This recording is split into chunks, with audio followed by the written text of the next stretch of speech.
intitulé ce programme « Chambre haute ». Est-ce qu'on peut dire ensemble « Chambre haute » ? Chambre haute. Alléluia. Bon, ce soir, je peux me sentir libre de prêcher ou pas? Je peux y aller. J'ai dit qu'on casse un peu, on n'est pas dans le culte. De toute façon, ça fait 3-4 dimanches, on n'est pas dans le protocole du culte du dimanche. Et ce soir encore, on est dans le mouvement de l'esprit. Écoutez, lorsqu'on parle de chambre haute, plusieurs, si je puis dire, sens peuvent s'attacher au terme chambre haute. Vous devez savoir que lorsqu'on parle ici de chambre haute, si on peut juste me baisser un peu, lorsqu'on parle ici de chambre haute, on est en train de parler en réalité d'une chambre qui était à l'étage d'une maison, dans laquelle, en tout cas un espace dans lequel les apôtres et les disciples avaient l'habitude de se rassembler ensemble. Est-ce qu'on est ensemble? Lorsqu'on parle de chambre haute, on parle de cet espace-là. C'est dans cet espace-là qu'ils ont vécu la Pentecôte. Parce que Jésus leur a dit dans Acte 1, à partir du verset 13, mais ne quittez pas, restez à Jérusalem, mais parce que vous devez recevoir cette promesse, le Saint-Esprit qui doit venir sur vous. Moi, je vous ai baptisé d'eau, mais lui, il vous baptisera de feu. Est-ce qu'on est ensemble jusque-là? Et donc la chambre haute, d'un point de vue géographique, c'est cet espace à l'étage que les disciples avaient ensemble et où ils avaient l'habitude de se rassembler. Dis avec moi, chambre haute. Mais il y a d'autres significations pour chambre haute. Est-ce que vous savez que dans le terme politique, il y a ce qu'on appelle la chambre haute et la chambre basse? C'est là où il y a l'assemblée des députés, il y a l'assemblée des sénateurs. Et on appelle souvent l'assemblée des sénateurs la chambre haute et l'assemblée des députés la chambre basse. Alors, quand on parle de chambre haute, on parle aussi de quelque chose d'un point de vue d'une assemblée où des gens se rassemblent, s'assoient et peuvent légiférer, peuvent voter des lois, peuvent voter des budgets, voter de ce genre de choses. Ça veut dire que la chambre haute a un aspect hautement historique pour les chrétiens, mais il y a un aspect aussi dans le sens d'un espace où il y a comme un conseil, quelque chose qui est en train de se passer. Est-ce qu'on est bon jusque-là? Est-ce qu'on est bon jusque-là? Et lorsque on va s'approcher un peu davantage de Pentecôte. Dis avec moi, Pentecôte. Le terme Pentecôte vient du terme 50, qui parle en fait des 50 jours qui succèdent à la Pâque. 50 jours qui succèdent à la Pâque. Et j'aimerais donc du coup faire une rectification. Je m'étais emmêlé les pinceaux l'année dernière lorsque j'avais dit le nombre de jours où les apôtres avaient passé du temps dans la chambre haute. En réalité, le nombre de jours exact que les apôtres ont passé dans la chambre haute, c'est l'équivalent de 10 jours dans la chambre haute. 10 jours. Parce que lorsque Jésus est mort, la Bible dit qu'ensuite, dans le livre de Acte 1, il va enseigner les apôtres pendant 40 jours. Et qu'après les 40 jours, il va monter, ce sera son ascension, et c'est là où il va leur dire de ne pas quitter Jérusalem parce qu'ils doivent recevoir le Saint-Esprit. Et le Saint-Esprit a été répandu au moment de la Pentecôte. Or, après 40 jours, il reste donc 10 jours, puisque la Pentecôte est célébrée 50 jours après la Pâque. Est-ce qu'on est ensemble jusque-là? Je tiens à vous donner cette information-là qui est très importante. Donc, on a le côté de la Pâque qui vient juste après la Pentecôte. Et lorsqu'on célèbre la Pentecôte, mes amis, il y a un problème. Il y a un problème si on célèbre la Pentecôte, mais qu'on ne sait pas réellement qu'est-ce que la Pentecôte signifie. Pourquoi le Saint-Esprit? La question qu'on doit se poser, les amis, c'est que oui, lorsqu'on célèbre la Pentecôte, on célèbre effectivement le moment où le Saint-Esprit est descendu, a été répandu sur les apôtres. La prophétie de Joël 2,28 s'est accomplie, c'est vrai. C'est ce qu'on est en train de célébrer. Mais ma question pour vous ce soir, c'est pourquoi le Saint-Esprit a été répandu au temps de la Pentecôte? Pourquoi c'est au moment de la Pentecôte que le Saint-Esprit a été répandu? Pourquoi ce n'est pas après? Pourquoi ce n'est pas avant? Pourquoi il fallait absolument que le Saint-Esprit soit répandu au moment de la Pentecôte? Parce que dans ce cas-là, tu parles de la Pentecôte et tu célèbres le fait que le Saint-Esprit a été répandu, mais tu ne comprends pas pourquoi le Saint-Esprit a été répandu à ce moment-là. Et la raison pour laquelle le Saint-Esprit a été répandu à ce moment-là, c'est parce que c'était simplement quelque chose de prophétique qui devait s'accomplir dans le temps. Parce que vous devez comprendre que chaque fête, il y a 3 grandes fêtes que Dieu demandait au peuple d'Israël. Et chacune de 3 grandes fêtes, en tout cas principales, et chacune de ces 3 grandes fêtes avait quelque chose de bien précis. La première grande fête, c'est celle qu'on appelle de la fête des pains sans levain. La deuxième grande fête, c'est cette fête qu'on appelle la fête de la moisson. Et la troisième grande fête vient en fin d'année, celle qu'on appelle la fête de la récolte. Or, la fête des pains sans levain, c'est la fête de la Pâque. Et donc, 50 jours après, Ce que l'on célébrait en Israël, et il le dit dans Exode chapitre 23, versets 14 à 17. Il dit, tu célébreras, est-ce qu'on peut lire ensemble? Il dit, chaque année, vous célébrerez 3 grandes fêtes en mon avançon. Les premières fêtes sera celle des pains sans, au cours du mois des épis, pendant 7 jours. Avec moi, 7 jours. Vous mangerez des pains sans, comme je l'ai. En effet, c'est au mois des épis que vous êtes sortis d'Égypte. Vous ne viendrez pas me voir les mains. Alors, ok, le terme Pentecôte veut dire 50, mais le terme hébraïque ou araméen pour parler de la Pentecôte, c'est le terme Shavuot, qui veut dire en réalité la semaine. Et donc, parce qu'on compte 7 jours. Et en fait, on compte 7 jours parce qu'entre, on dit Shavuot pour le chiffre 7, parce qu'en fait, entre la Pâque et la Pentecôte, il y a 7 fois 7 semaines. Est-ce qu'on est bon jusque-là? Et 7 fois 7 vous donne 49, plus le jour du sabbat le lendemain. Et donc, il dit, en effet, c'est au mois des épis que vous êtes sortis d'Égypte. Vous ne viendrez pas me voir les mains. Ok, avançons. Ensuite, vous célébrerez quoi? Quand vous récolterez les premiers produits des champs que vous cultivez. Puis vous ferez la fête de la récolte à la fin de l'année, quand vous aurez fini de récolter les produits de vos plantations. Ce qui veut dire qu'en réalité, Shavuot, ici, pour nous, c'est la fête de la moisson, quand on parle de la Pentecôte. Et donc, en réalité, la raison pour laquelle le Saint-Esprit a été répandu au moment de la Pentecôte, c'est parce que le Saint-Esprit arrive au moment de la fête des moissons. Autrement dit, quelle est la symbolique derrière? C'est que le Saint-Esprit répandu, c'est le signe que c'est le temps pour nous d'aller gagner les âmes. Il dit, mais vous recevrez une puissance, le Saint-Esprit survenant, et vous serez mais. Comment aller gagner les âmes si on ne peut pas avoir la puissance pour témoigner de Jésus-Christ à ces âmes?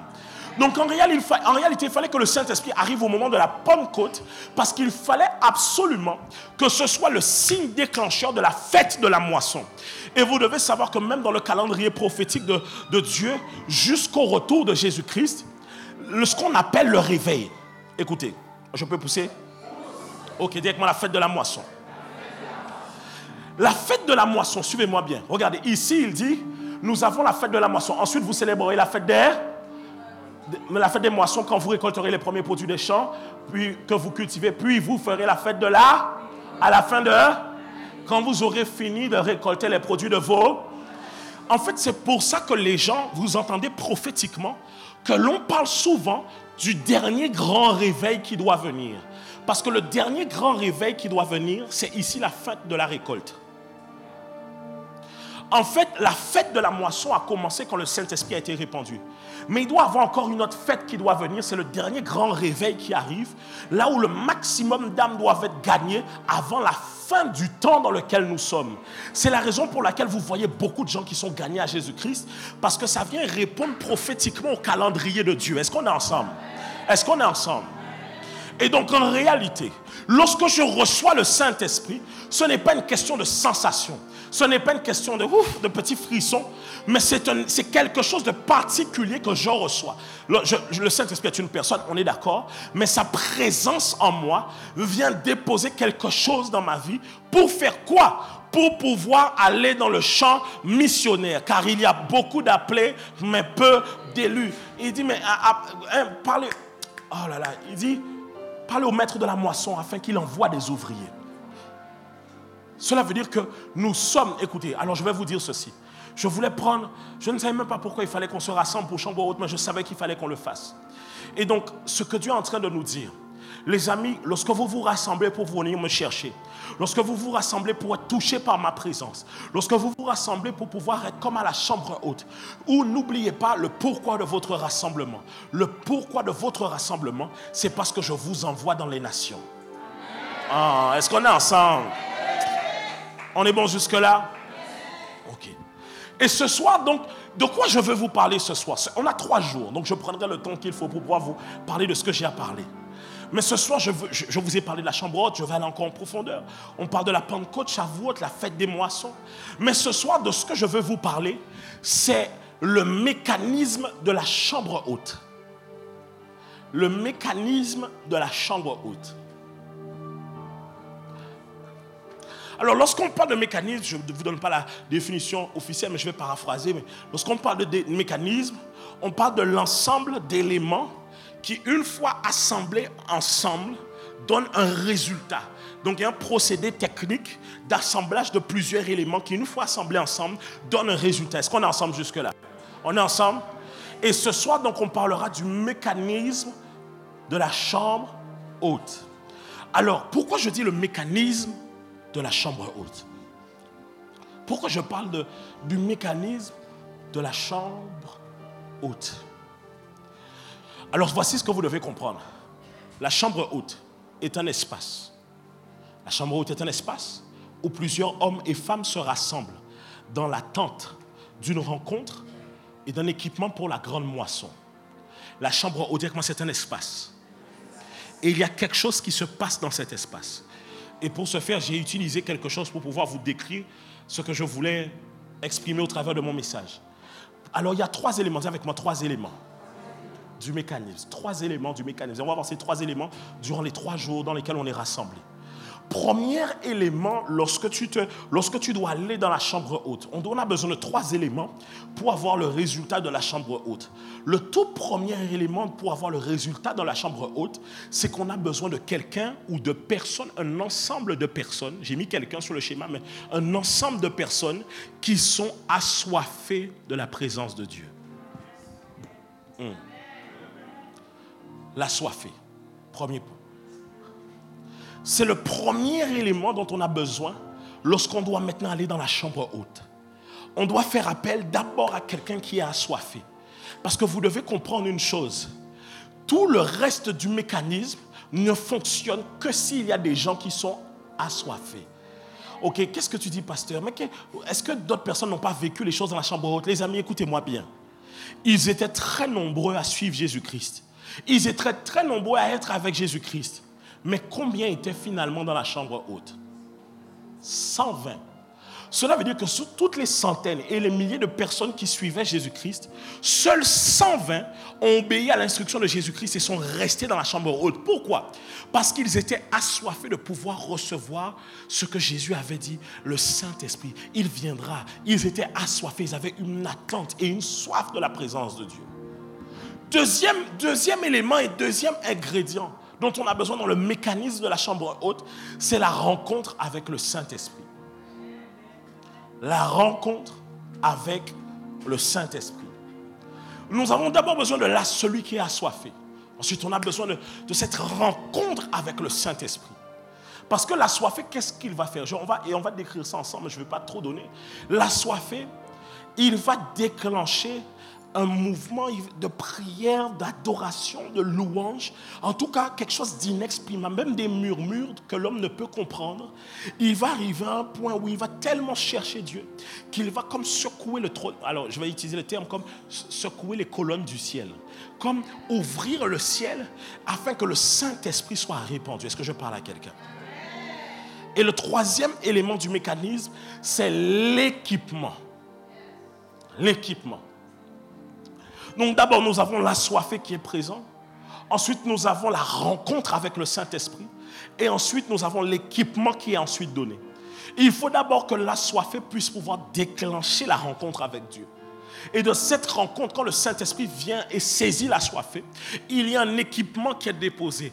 Et de l'équipement qui est déposé, on déclenche ensuite le temps de la moisson. Le temps de la moisson. On est ensemble jusque-là? Je veux que vous puissiez comprendre ces 3 éléments qui nous amènent jusqu'au temps de la moisson.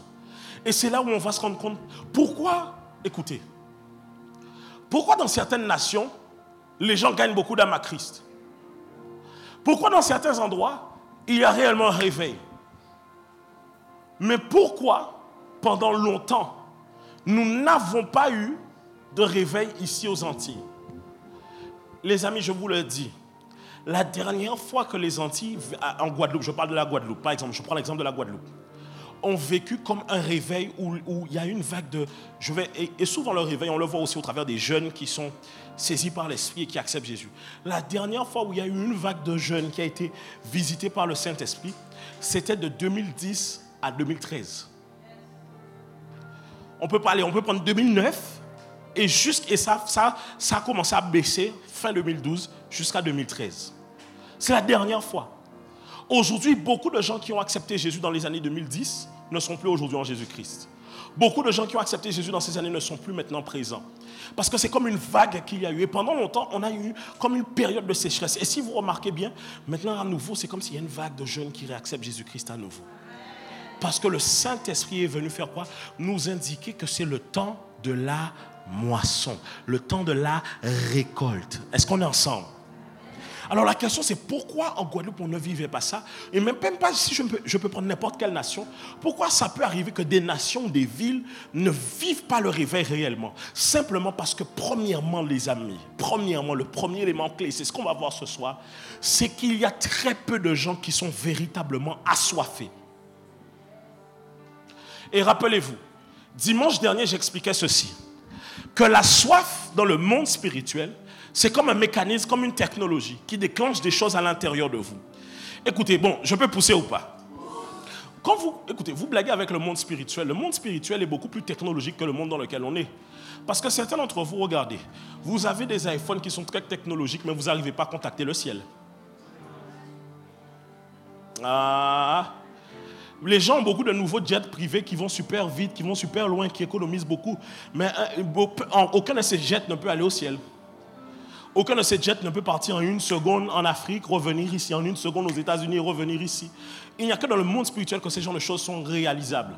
Simplement parce que le monde spirituel... Les amis, laissez-moi vous dire une chose. Ne blaguez pas avec les choses du monde spirituel. Le problème, c'est que quand on vous donne un terme simple comme ça, vous pensez que c'est quelque chose de négligeable. Or, ce terme simple renferme des mystères à l'intérieur de lui. Écoutez, la raison pour laquelle même les hommes, au départ, ont adoré les anges, c'est parce que les anges leur ont donné des enseignements sur des choses qu'ils ne maîtrisaient pas. Est-ce que je peux pousser ou pas? C'est la raison pour laquelle vous devez comprendre que la soif est une clé qui ouvre beaucoup de portes dans le monde spirituel. Parce que la soif est le soubassement qui déclenche énormément de choses. Regardez, tu n'as peut-être pas la foi, mais tu as soif d'avoir la foi. Et la soif d'avoir la foi te fait acquérir la foi. Et cette foi que tu as te fait acquérir des choses dans le monde spirituel.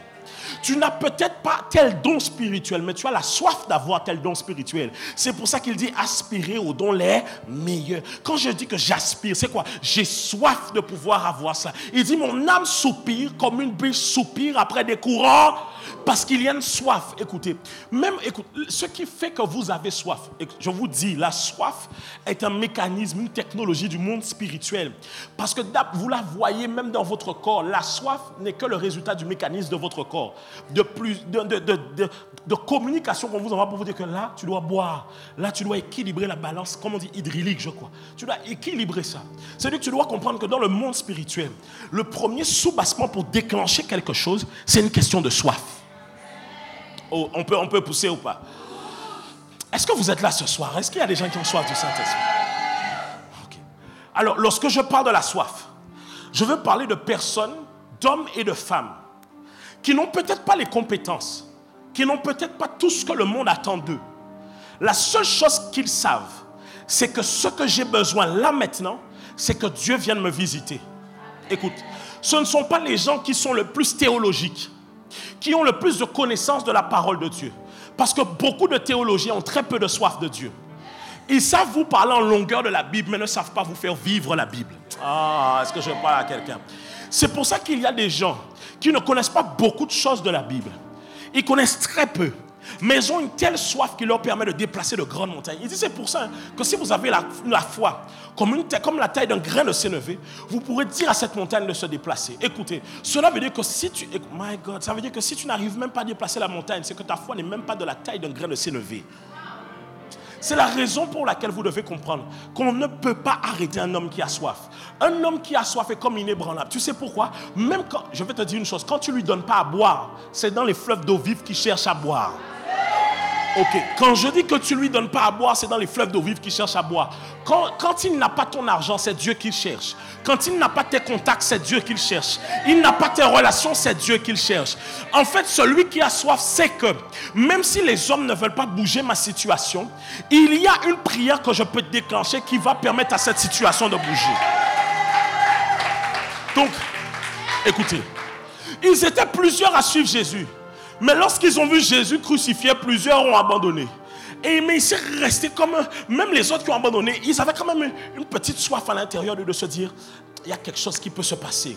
Il y a un truc, même si on a abandonné, mais on a entendu que Rabouni, peut-être que c'est lui.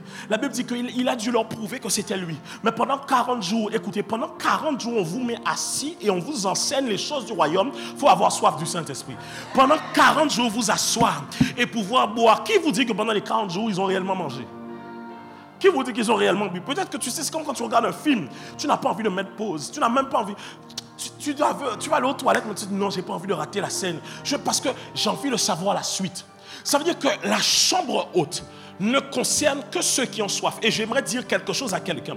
La religion n'arrête pas ceux qui ont soif. Oh, qu'est-ce que tu dis, pasteur? Qu'est-ce que je suis en train de dire?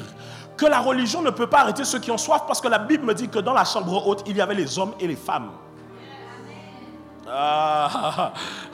Les hommes et les femmes. Et la Bible dit pendant combien de temps? 40. Pendant 40 jours, il y a forcément tes règles qui arrivent. Or, la loi disait que les femmes ne pouvaient pas rester dans l'assemblée quand elles avaient l'heure, mais elles sont quand même restées présentes pendant les 40. La religion ne peut pas arrêter ceux qui sont assoiffés. Tu dois avoir une soif qui te permet de déplacer les montagnes. C'est comme ça qu'on parle des instruments de réveil. Les hommes qui ont bousculé leur nation avaient soif de voir Dieu dans leur nation. Même un instrument de réveil, quand il te parle, la chose qu'il crée en toi, c'est la soif. Il crée en toi comme une soif qui est en train de te dire pourquoi. Pourquoi la soif se crée lorsque l'instrument de réveil te parle? Parce que simplement, plus il te parle, plus il est en train d'étirer ton homme spirituel. Ce qui veut dire que le contenu est devenu trop petit pour le contenant que tu es devenu. Plus tu es dans la présence de Dieu, plus le Saint-Esprit externe, il étire ton homme intérieur. Et plus il étire ton homme intérieur, plus ce que tu avais auparavant n'est pas assez. Avant, tu priais 10 minutes, mais tu as grandi dans le monde spirituel et tu sens que 10 minutes, c'est pas assez. Tu fais 30 minutes et puis au moment où tu grandis dans le monde spirituel, tu sens que c'est pas assez. J'ai besoin de plus. J'ai besoin de plus. C'est comme ça que les gens qui sont assoiffés, même lorsqu'ils ne font rien, des fois ils sont juste là comme ça. Pourquoi? Parce que j'ai soif. J'ai soif. Mon âme soupire comme une biche. Après, écoute, vous savez comment... Écoutez, les courants d'eau sont facilement reconnaissables parce que de plus en plus, la terre devient fraîche. La terre devient fraîche. La terre n'a plus la même qualité. On sent qu'il se peut qu'il y ait un courant d'eau. Alors on suit. Écoutez, vous devez apprendre à soupirer après la présence de Dieu. Cela veut dire que dans la chambre haute, on n'est pas avec ceux qui n'ont pas soif. Dans la chambre haute, on ne va qu'avec ceux qui ont vraiment soif. Écoutez, ils ont à un niveau où ils ont tellement soif qu'ils n'ont plus seulement soif, ils deviennent des assoiffés. C'est lorsque ce que tu fais est tellement fort que ça te représente maintenant. Je n'ai pas soif, je suis assoiffé. C'est-à-dire que ma nature maintenant, tout le temps, je veux m'abreuver. On peut avancer? Est-ce qu'on peut avancer? Remets-moi le schéma, on a d'abord l'assoiffé, l'assoiffé. C'est lui le premier élément. Si lui n'est pas là, le reste ne peut pas venir. Alors on va voir ensemble, vous et moi. Quels sont les différentes insights ou points que l'on peut se dire sur la chambre haute et les assoiffés? Quelle est la pensée que Dieu peut nous communiquer pour nous permettre de comprendre dans quel état d'esprit on doit venir dans la chambre haute? Premier point, la chambre haute n'est pas un rendez-vous tourné vers soi. Écoutez, je n'ai pas parlé des assoiffés de leur réussite. Je n'ai pas parlé des assoiffés de leur succès professionnel. Je n'ai pas parlé des assoiffés du mariage.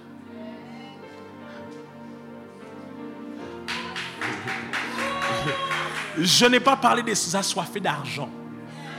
Je n'ai pas parlé des assoiffés de popularité, des assoiffés de followers, des assoiffés des réseaux. J'ai parlé des assoiffés de la présence de Dieu. Et ils comprennent, écoutez, quand ils vont à la chambre haute, ils ont un état d'esprit et ils savent qu'on ne peut pas aller là-bas sans comprendre ce que Jésus nous a dit. Qu'est-ce qu'il nous a dit? Vous recevrez une puissance Et vous serez mais, ok, parce que les amis, suivez-moi bien. Est-ce que vous savez que Jésus avait déjà fait une action pour que les disciples puissent recevoir l'Esprit de Dieu?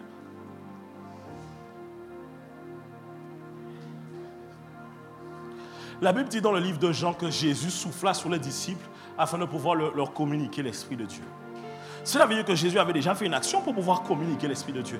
Mais là, ce n'est pas simplement le fait que, comme tu dis, le Saint-Esprit en moi, ou bien on m'a communiqué le Saint-Esprit quand j'ai accepté Jésus. Ce n'est pas ça. On parle du baptême de feu. Ça veut dire qu'après cette expérience, il y a un avant et un après dans ta vie. Ça veut dire qu'il y a un embrasement qui se fait et on voit un avant et un après. Tu n'es plus la même personne. Et au travers de toi peut se répandre la puissance de Dieu lorsque tu pries pour les gens. Parce que lorsque les gens ne sont pas assoiffés de la présence de Dieu, il n'y a aucune rencontre personnelle avec Dieu.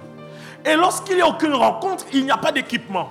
Maintenant, quel est ce Jésus que vous présentez aux gens que vous n'avez pas rencontrés? Quel est ce Jésus que vous allez présenter aux gens si vous n'avez pas une expérience profonde avec lui? Ça veut dire que, écoutez, la chambre haute est un appel. Parce que, suivez-moi, les disciples avaient déjà prié pour les gens. La Bible dit qu'ils avaient vu que les démons leur étaient soumis. Il y a plusieurs passages qui expliquent que Jésus les envoya 2 à 2.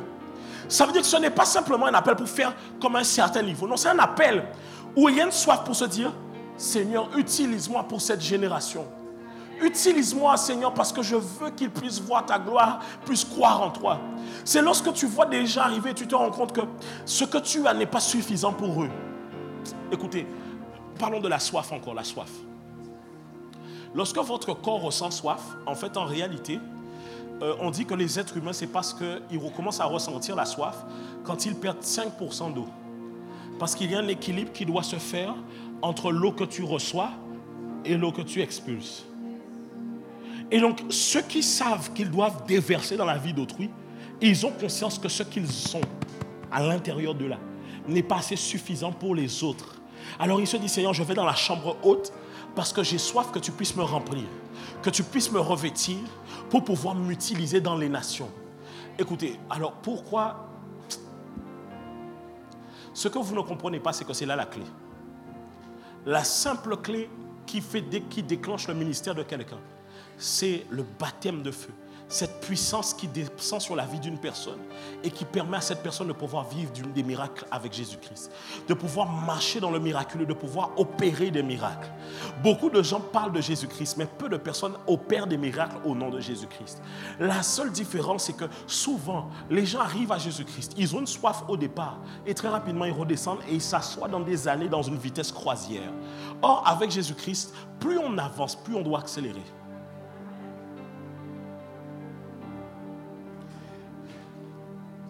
L'apôtre Paul disait, je cours vers le but. Toi, depuis que tu es chrétien, tu marches ou tu cours? L'apôtre Paul dit, je cours. Toi, tu dis, mais non, il faut prendre son temps. Tu auras le temps de grandir avec le Seigneur. Jésus revient bientôt.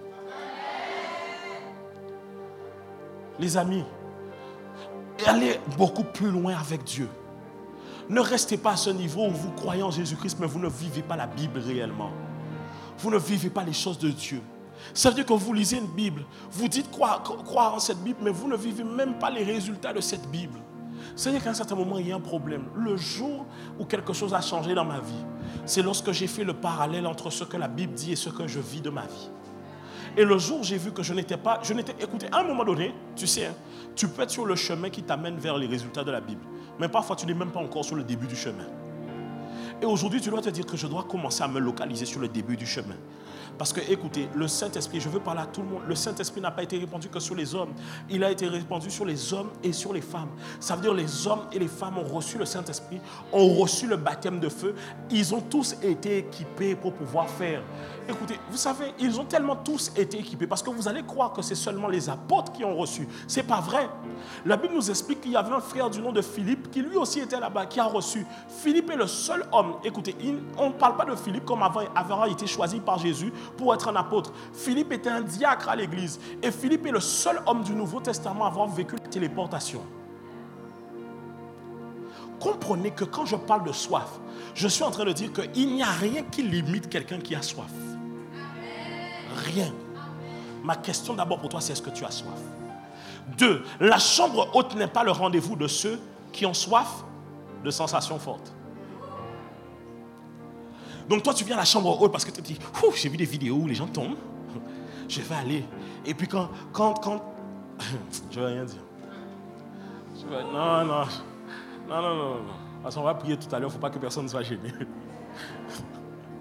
Mais ce n'est pas l'endroit où tu as soif de sensations fortes. Alors, attention, est-ce que le Saint-Esprit peut me secouer? Oui. Est-ce qu'il peut faire descendre des langues de feu? Oui. Est-ce qu'il peut me faire prophétiser? Oui. Est-ce que je peux tomber? Oui. Mais est-ce que c'est ce que je dois chercher? Non. Si ça arrive, gloire à Dieu. Mais si ça n'arrive pas, gloire à Dieu. Parce que ce qui me fait, c'est, écoutez, comment peux-tu avoir soif que Dieu viendra si tu n'as jamais vu Dieu? C'est que la soif dépend de la foi. Donc la foi s'attache au fait que j'ai reçu. Je n'ai pas besoin de me dire, j'ai pas senti et j'ai pas reçu. Non, tu as reçu. Vous savez, écoutez, on n'avait pas besoin de beaucoup. Le problème, c'est que vous voulez beaucoup de grandes choses pour pouvoir partir à l'action. Vous avez besoin juste d'une seule parole. Va. Juste d'une seule parole. Tu es béni. Mais vous voulez énormément de choses. Vous voulez des rêves, des visions pour que Dieu vous dise ce que vous devez accomplir alors que la Bible vous dit ce que vous devez déjà accomplir. Est-ce qu'on est ensemble ou pas? Je vous ai dit, ouais, depuis le culte, c'était quel culte? C'était le culte de Pâques, je crois. J'ai prévenu que je vais commencer à prêcher des messages. Vous allez vous regarder, vous allez gratter la tête. On va y aller ensemble. Alléluia. Le problème, c'est que tu sais, si tu es trop habitué, écoutez, j'amène l'église en temps et en heure à pouvoir augmenter au fur et à mesure. Mais si tu es trop habitué à juste le message, on te dit Jésus est puissant et tu cries Amen, non, tu ne vas pas grandir. Parce que c'est juste parce qu'on t'a dit un truc simple, tu prends ça comme ça. Mais maintenant, tu sais, quand tu dois rentrer dans les choses spirituelles, la connaissance doit pouvoir maintenant être Écoutez, la connaissance est une lumière. Et Dieu est le Père des lumières. Cela veut dire que ce qui te permet de grandir dans l'éclat de ton homme spirituel, c'est la connaissance que tu acquiers au travers de la parole de Dieu. Est-ce qu'on est ensemble? Donc je t'assure, dis à ton voisin, concentre-toi.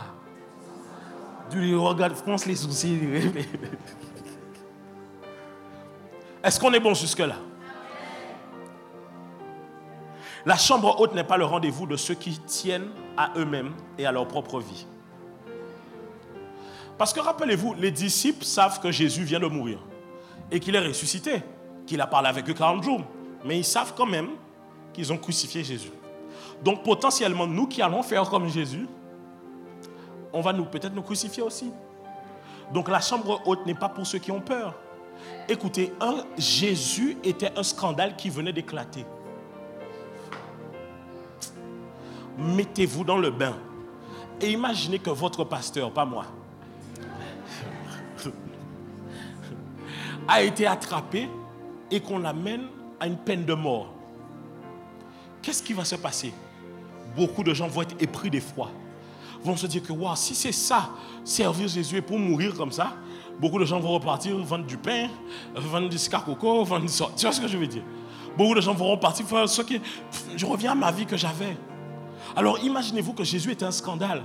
Le gars qui avait bousculé Jérusalem et les régions à côté. Le gars qui a fait les gens voyager pour venir chercher une guérison. Le gars qui a fait énormément de miracles. Celui qui a calmé la tempête. Lui, ils l'ont attrapé et ils l'ont tué. Cela veut dire que ceux qui, malgré tout ça, étaient décidés à se rassembler dans la chambre haute, étaient prêts à perdre leur vie. Cela veut dire que l'un des éléments qui montre que tu as soif, c'est ce qui montre que tu n'es plus attaché à tes propres acquis sociaux et à ce que tu as développé ici-bas sur terre. Tu n'es pas attaché à tout ça. Dieu m'a béni, gloire à Dieu. Mais je ne suis pas attaché ni à la voiture, ni à la maison, ni aux habits, ni au salaire, ni à toutes ces choses. Ces choses sont bonnes, mais je ne suis pas attaché. Ma vie n'est pas rattachée à cela. Si jamais je ne l'ai pas, la vie qui est à l'intérieur de moi reproduira cela encore à nouveau. Est-ce que je parle à quelqu'un? C'est-à-dire que je n'ai pas peur de perdre ça. Vous savez, au fur et à mesure, la chambre haute élimine des gens. Parce que c'est comme si la porte de la chambre haute, il y a un videur. Et il dit, toi, tu es venu pourquoi? Oh, c'est pour que Brian puisse m'aimer. Allez dehors. Toi, tu es venu pourquoi? Pour avoir une voiture. Allez Toi, tu es venu pourquoi? Oh, parce que moi, je cherche l'argent. Allez. Tu es venu pourquoi? Moi, je suis venu, mais il ne faut pas prendre de photos de moi. Allez. Comment ça, il ne faut pas prendre de photos de toi?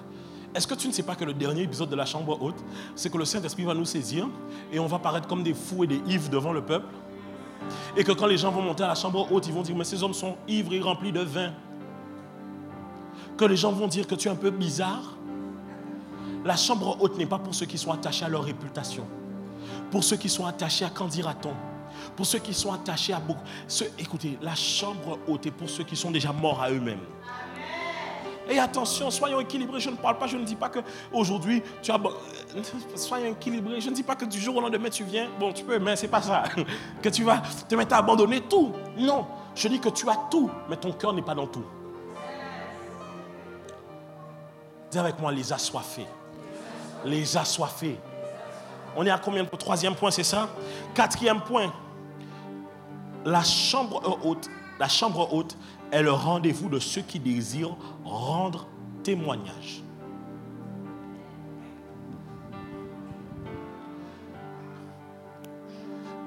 Écoute, Jésus vient voir les disciples, il prie pour eux, il les envoie 2 à 2.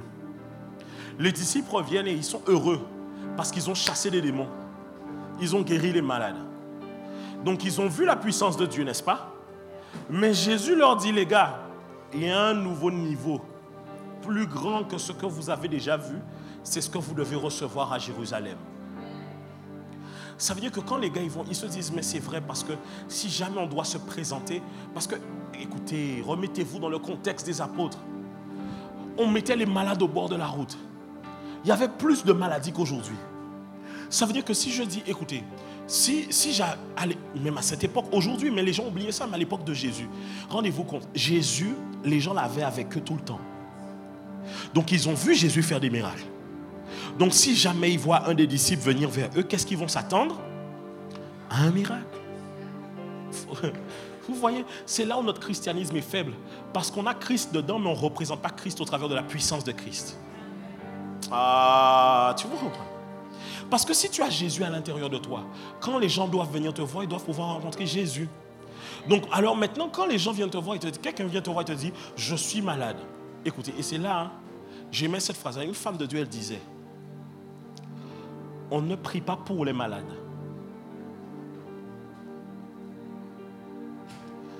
J'ai dit, mais j'ai aimé la nuance. Elle a dit, on guérit les malades. C'est pourquoi? Parce que prier pour les malades, ça veut dire, Seigneur, je te rends grâce pour ma sœur Intel.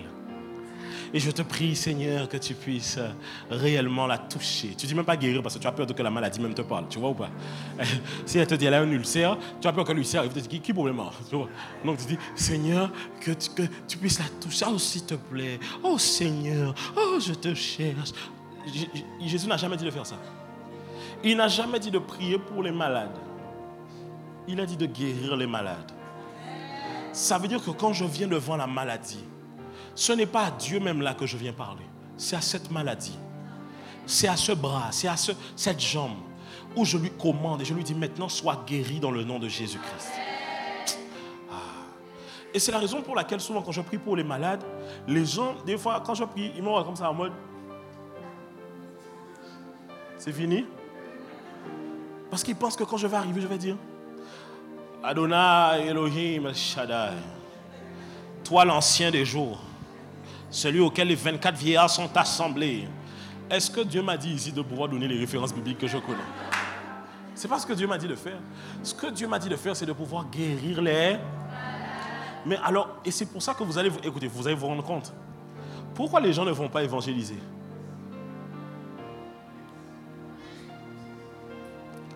Parce qu'ils se disent, mais qu'est-ce que je vais leur dire si jamais ils me donnent leurs problèmes? Mais c'est normal parce que tu n'as jamais encore rencontré Christ. Même pas Christ, l'Esprit de Dieu qui communique la puissance de l'Esprit de Dieu. Lorsque tu es sûr que la puissance est en toi, tu cherches les malades. Alors attention, les choses arrivent crescendo.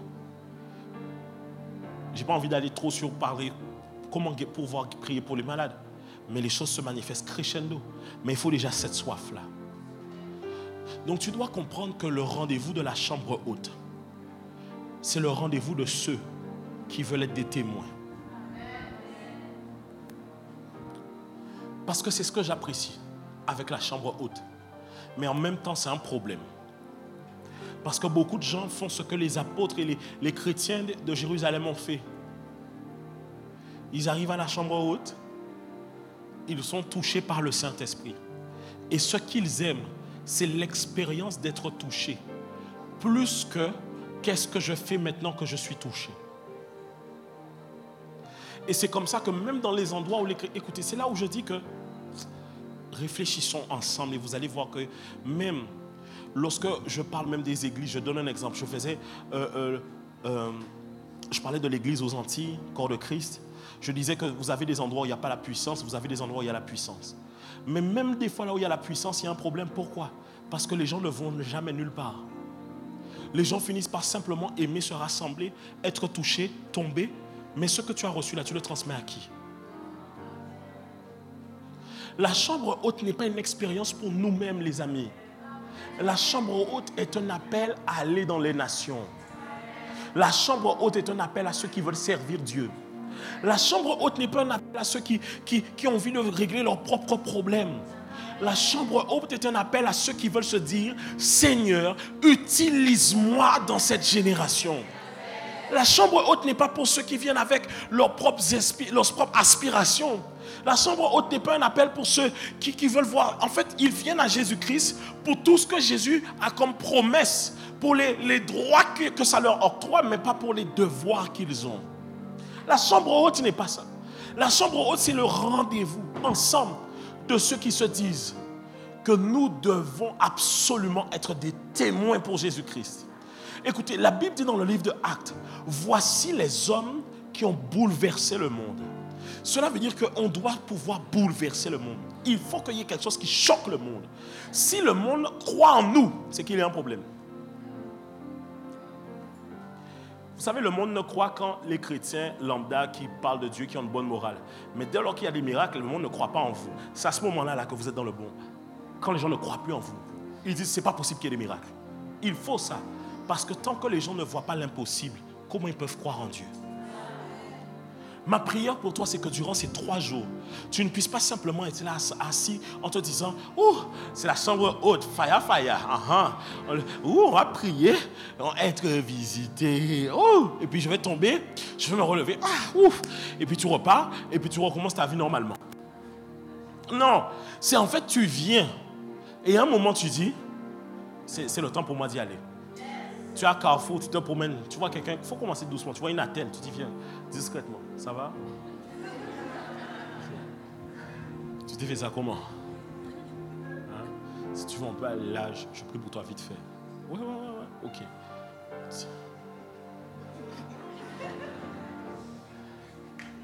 La personne est guérie. Elle va faire, tu vois déjà vu les têtes que les gens font ici? Non, c'est vrai. Quand tu fais ça, tu dis, oh, non, ça fonctionne. Donc, maintenant, tu cherches toutes les chevilles. Mais oui, tu deviens cheville-man. Tu vois, toutes les chevilles. C'est comme ça.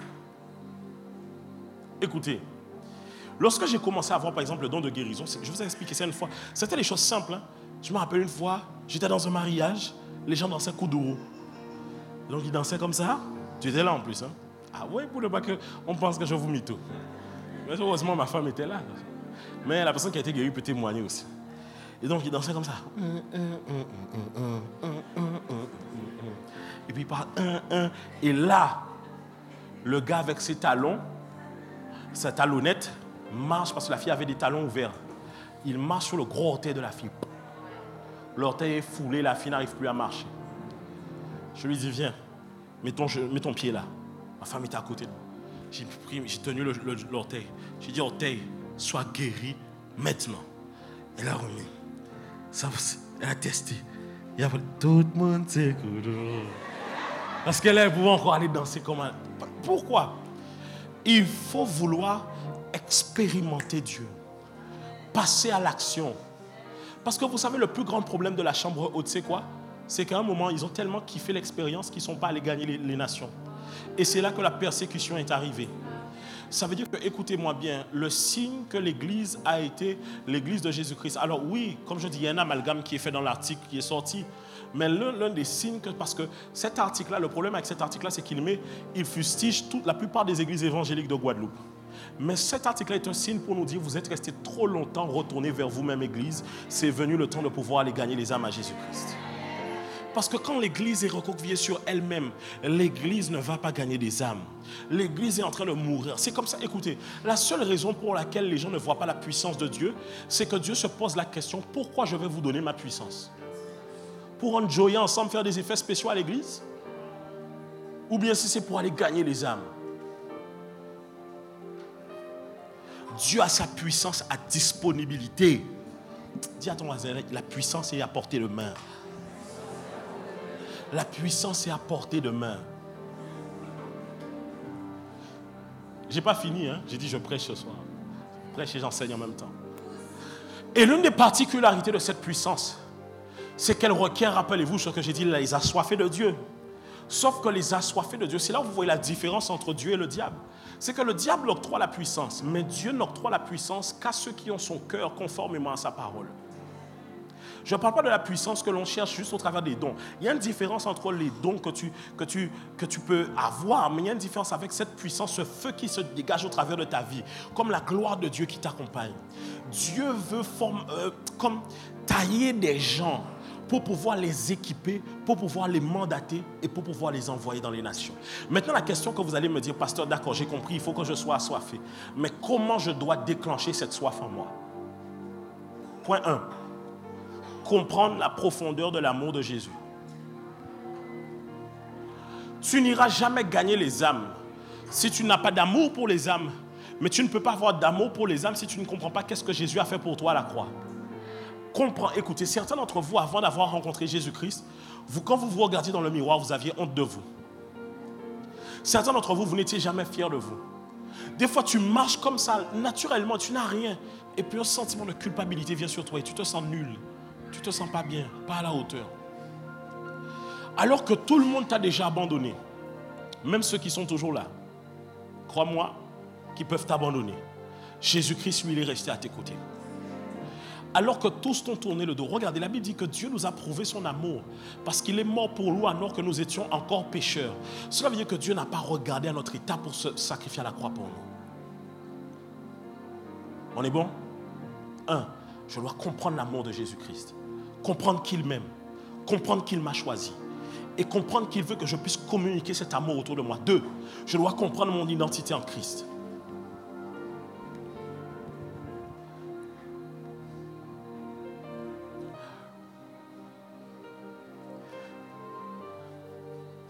Pourquoi je dois comprendre mon identité en Christ? Parce que la chambre haute, c'est un face-à-face. Je dirais même bien, la chambre haute, c'est un vis-à-vis. Je dis d'abord face-à-face et je dis maintenant vis-à-vis. La chambre haute est un face-à-face parce que je viens chercher la face de Dieu. Mais la chambre haute est un vis-à-vis. Le moment où je comprends quelle est l'identité que j'incarne.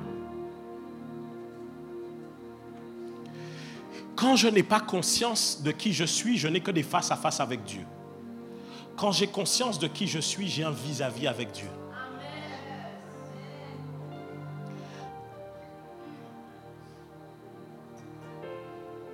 Est-ce que tu me suis? Je reprends. Quand je n'ai pas conscience de qui je suis, je n'ai que des face-à-face. Quand j'ai conscience de qui je suis, j'ai un vis-à-vis. Le face-à-face, si je suis en face de quelqu'un, n'importe qui, ce n'est pas forcément moi.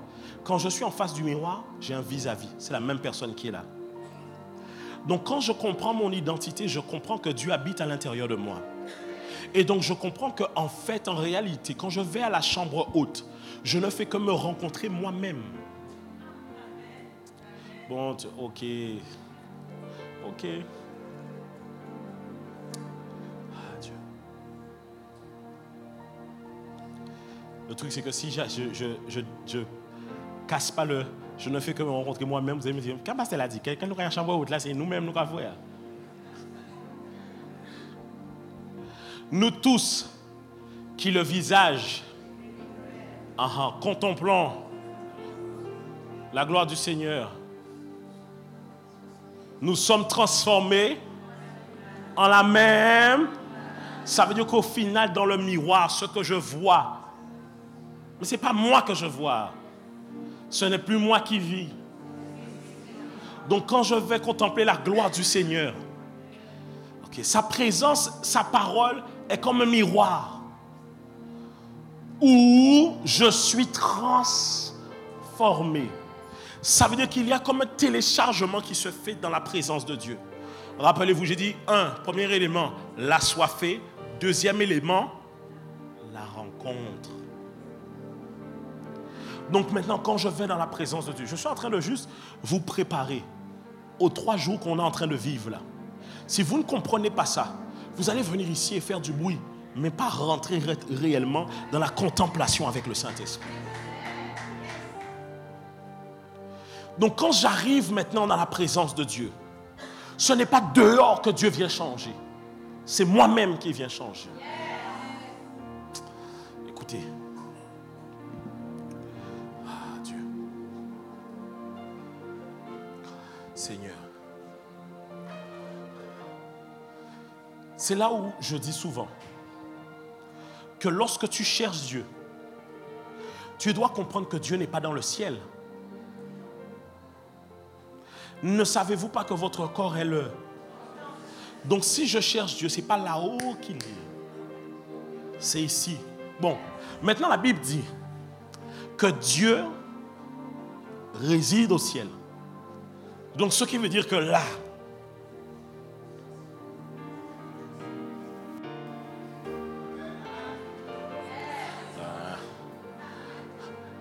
ou une porte vers le ciel. Il y a un homme, je ne sais, il y a 14 ans de cela, qui fut ravi au 3e ciel.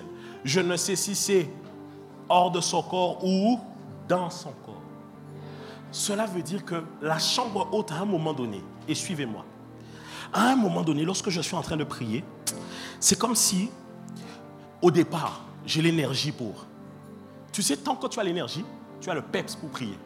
Donc tu viens, tu te mets dans notre fameuse position. Et donc tu pries. Tu mets ta main sur ta tête. Tu pries. Tu vas à fond. Mais jusque-là, tu as l'énergie. Là encore, pour l'instant, là, c'est ton corps qui est en train de prier. Mais arrive un moment où je dis, pray. Et toi, tu dis, pasteur, vraiment, il n'y a pas une exhortation? Parce que là, tu te dis, mais on commence à un peu... Et même quand je suis là, je sens, quand là, ça commence à descendre un peu. Je dis, pasteur, prends un verset. Non, prie. C'est-à-dire que jusque-là, tu es dedans. Et puis à un moment donné, au départ, tu es dedans. Regarde, même quand tu parles en langue. Et puis à un moment, le parler en langue vient. Tu n'arrives même plus à formuler. Pourquoi? Parce qu'à ce moment-là, en fait, ce qui te maintient, ce n'est que ton esprit. Ce n'est pas ce qui se passe autour de toi. Ce n'est pas les gens qui sont autour de toi. Ce n'est pas le bruit qu'ils font. En fait, c'est que tu te rends compte que si je reste maintenant, là, dans les minutes qui suivent, si je reste focalisé sur mon voisin, je suis en train de gaspiller mon énergie à regarder au voisin. Or, je devrais me concentrer sur le peu d'énergie qui me reste. Le peu d'énergie qui me reste me permet de faire quoi? À un moment donné dans la prière, il y a un moment où je suis entouré de tout le monde. Mais c'est comme si dans le monde spirituel, il y a comme une bulle qui est en train de se créer. C'est là où chacun est en train de vivre sa chambre haute à soi-même. Alors qu'on est à côté les uns des autres, chacun est dans son espace avec le Saint-Esprit. Chacun est comme fatigué, mais je sens que alors que je suis fatigué, c'est là où je dois percer. En fait, mon corps ne peut plus, mais mon esprit, lui, peut. Écoutez, les amis, les scientifiques même vous disent que vous ne pouvez pas rester beaucoup de temps sans manger. Mais comment ces hommes comme Moïse, Jésus ont fait 40 jours? Comment ils ont, à un moment donné, c'est plus le corps qui te maintient, mais c'est l'Esprit de Dieu qui te maintient. Parce qu'à ce moment-là, ce n'est plus le rythme que tu sens. Tu n'es même plus dans le rythme. C'est une question de, là, mon esprit est en train de prendre le dessus. C'est comme s'il y a une balance entre ce qui se passe dans le monde visible et le monde invisible. Et la balance devient plus lourde du côté spirituel. C'est-à-dire que même, peut-être que je ne prie pas aussi fort, mais ma prière est plus forte. Ah. Au départ, je prie, mais à un moment donné, on sent que c'est pas fort. C'est pas, les décibels ne sont pas énormes. Mais on sent qu'il y a une conviction dans cette prière. Et tu es en train de crier à Dieu. À un moment donné, tu es en train de prier. Tu n'es même plus là. C'est-à-dire que même quand je dis à la batterie, au son ou à la musique d'arrêter, tu es dedans toujours. Pourquoi? Parce qu'à ce moment-là, je suis rentré en face à face. Pourquoi? Écoute, au départ, tant que j'ai l'énergie, mon visage n'est pas encore découvert. Je fais des faux semblants devant Dieu.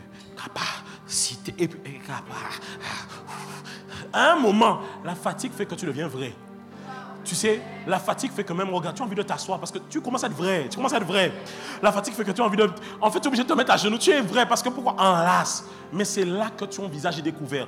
Juste avant, tu faisais encore semblant. Les 5-10 premières minutes, tu fais beaucoup de bruit, c'est normal. Mais après les 15 minutes, 20 minutes, surtout quand on est intense, là maintenant, tu commences à dire non, je dois être vrai. Je dois être vrai. Tu commences à dire, mais là, je dois être à fond dedans. Et puis à un moment donné, plus on est en train de prier, le Saint-Esprit est en train de te dire, remets le verset pour moi, remets le verset. Il dit, nous tous, et ce que j'aime bien, rappelez-vous, je n'ai pas dit que tu es le seul dans la chambre haute. J'ai dit que chacun est dans sa chambre haute. Ça veut dire qu'à ce moment donné, c'est comme s'il y a quelque chose de commun et de corporatif, où chacun dans sa position est en train de chercher Dieu. Chacun dans sa position maintenant rentre dans son espace avec Dieu. Est-ce qu'on est ensemble? Et à ce moment-là maintenant, plus tu commences à rentrer dans l'esprit, vraiment dans la prière, le Saint-Esprit commence à te parler. Et pendant que tu pries, tu es à fond. Mais il te dit, tu vois ton cœur, tu dois le travailler. La manière dont tu as parlé à un tel tout à l'heure, tu dois le travailler. La manière dont tu as chippé un tel, va demander pardon. Oh, tu vois ce que tu as volé là, il faut aller confesser. Oh, tu vois là, tu as fait semblant de telle chose. Et il commence à te parler. Et puis la prière commence à te percer. Et là, tu as un choix. C'est soit tu quittes la prière. C'est pas que tu quittes la prière physiquement. C'est que ton esprit quitte la prière et tu retournes dans ton visage à couvert. Soit tu commences à devenir vrai dans la présence de Dieu. À ce moment-là, quand tu es vrai dans sa présence, l'atmosphère, sans forcer, tu es saisi. Le Saint-Esprit commence à souffler. Et tu sens que plus tu es en train de prier, plus il te remplit. Tu ne sais pas comment expliquer, mais tu sens que tu prends de la hauteur. Les problèmes que tu avais, tu les vois maintenant vus de haut. Pourquoi? Tu es dans la chambre haute. À la chambre basse, quand les gens cognent, on entend. La chambre haute, l'espace qu'il y a entre la porte où les gens peuvent m'accéder là maintenant, là, on n'a pas accès à moi. On n'a pas accès. Donc à ce moment-là, c'est là où tu rentres dans la dimension de celui qui demeure sous l'abri du Très-Haut, repose. Reprenez le mécanisme de la chambre haute. L'assoiffé à la rencontre, puis l'équipement. Même dans le psaume, il te dit celui qui repose à l'ombre. Non, qui est celui qui demeure sous l'abri du. Donc il est dans la présence de Dieu, repose à l'ombre du. Donc la présence de Dieu déclenche la puissance de Dieu. Quand tu descends de là, ce que tu viens de vivre, c'est comme la transfiguration. Ton visage brille. Quelque chose a changé. Mais tu dois d'abord comprendre ça. Je dois d'abord être assoiffé. Ça veut dire que quand tu viens durant les 3 jours, psychologiquement, tu dois être prêt à ce que ton maquillage coule. Tu dois être prêt à ce que tu tombes.